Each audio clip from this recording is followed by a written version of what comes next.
how did you prepare your characters having to deal with a double model, which is the real one, the real person in real life, but also I think the fictional ones, because these roles have been played before in cinema and television. It's tricky, isn't it? Yes, it is, because people have interpreted them before. But I think you just have to approach it from your own point of truth. And, share that with the character, and he shares his truth back with you. And then in the middle, there's a sort of an amalgamation of Yeah, there's like a weird sort of Stuff. fictional land where they exist in my head now, which is halfway between the real person and halfway between what everyone our has done story. before, and we sort of sit somewhere in the middle, I think. Yeah. They do lots of research, and you look at, lots of video footage, and we would natter on about it in the morning.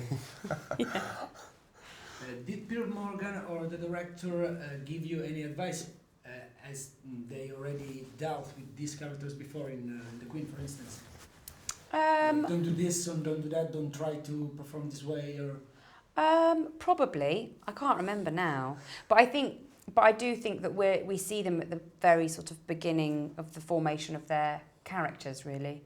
And we see them when they're characters that we know them now start to begin, I think, because I think pre being the Duke of Edinburgh and the Queen, they are their own people. They're Elizabeth and Philip, and they are very comfortable in themselves and what they mean to each other and all those sorts of things. And then I think you see the beginning of their relationship and who they become as people when that starts happening. I think, not saying we had free reign at all, but I do think that the pressure of that is sort of diminished a bit.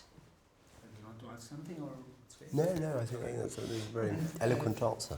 Coming to the previous part of your careers, both of you played important roles in BBC TV series, like Wolf Hall and Doctor Who. What are the biggest differences in the production, in the way you could perform addressing to an international audience and not having to deal with British audience, especially with such a subject matter? Is it more free having to deal with an internet television compared to a public service in your own country? That's interesting. I think the two organisations work very, very differently, I think, is what I think. But we fundamentally, it's British sort of production. It was still made by a British production company for Netflix. So to me, it still felt at the heart very, very British and European. And very British crew, British actors, British writer. Also, I mean, they're both wonderful companies. I'm really proud of the BBC. I think it's a wonderful corporation and something that I support wholeheartedly. But also, I've loved working for Netflix. I think it's a great model, and they're making really progressive, brilliant drama. But there's room for both those those approaches. They're very different, but they're very all going in the same direction. It's all about the scripts, really, isn't it? But do you think it would be possible such a series on the BBC, which definitely with this language of the tone would have been different? Yeah, I think definitely. I don't think there's any reason why not. But I do think that sometimes distance from things helps. I think that's why sometimes a lot of British actors end up playing American parts, or vice versa. Because I think sometimes you need someone out to observe and say, actually, I think if you looked at it like this, maybe it'd be like that. And full credit to Netflix. They've committed and took a chance on a huge sum of money. And I'm not sure that some television companies can perhaps bankroll things in quite the same way, which is why we're all here. Yeah.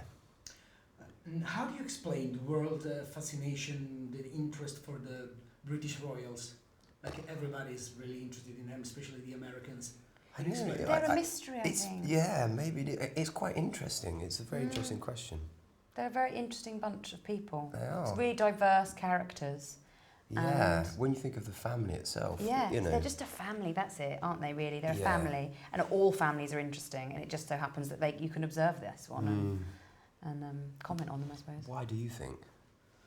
Well, I think it's part because of that, it's part because of the image of the past we have, and they are the main representative of that, maybe with the Pope in Italy, that kind of world we left behind, which is our past, our tradition, but we're so distant but related to, so it's kind of a mixture. And then the family, of course, we know about it in Italy. It's always interesting. We've got 30 seconds. Okay, I'll be very quick. And don't you have any fear in kind of be reverential to to the monarchy, kind of promoting their values and their image like special individuals in 2016, isn't it? It's, No, I don't think we're being... I think Peter said a very good thing. He said, I think if people watch it, then they'll know, I think. Yeah. I don't think we're being... I don't think you can tell from a trailer whether we're being referential or not. I think it's the subject matter is... He never pulls any punches, I don't think. Yeah, I think, yeah. there's still room for some critic in it, for some perspective. Yeah, It's bold writing. I think they're bold takes on these characters, you know. They're respectful, but we're not being ultimately, overly reverential. it's the people, not the institution, that I'm interested in. Yeah, exactly. Okay, I think it's... Grazie.